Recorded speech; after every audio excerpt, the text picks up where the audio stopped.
Hello Technicolor, profite de cette petite pause pour une rapide illustration du concept de la fragmentation disque, fragmentation, défragmentation, qui, vous le savez, grève les performances du SAN, et d'ailleurs de tous les SAN du marché, finalement, parce que le concept se retrouve sur tous les types de stockage disque dur, et du coup, qu'il faut essayer d'éviter. Alors comment on l'évite? Dans un premier temps, éviter de remplir les volumes. Toujours 10% d'espace disque minimum.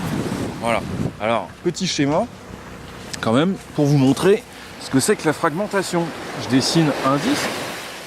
Alors, vous savez que les... Ah, pardon. Je vais remonter un petit peu, parce que c'est pas pratique pour travailler ici. Voilà.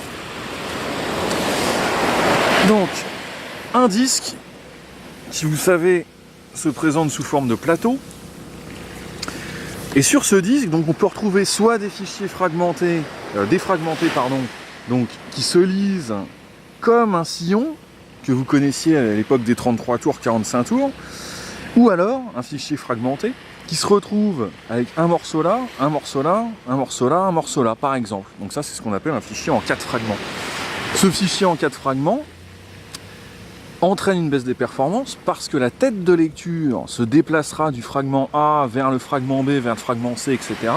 Et du coup, la lecture prendra beaucoup plus de temps finalement que ce sillon qui du coup ne provoque pas de mouvement de la tête de lecture. Voilà, donc conclusion, gardez les fichiers sous forme d'un seul fragment en exécutant la commande SNFS defrag, commande qui est accessible sur toutes les machines fibrées du SAN, SNFS defrag, éventuellement avec l'option -R pour défragmenter l'intérieur des dossiers.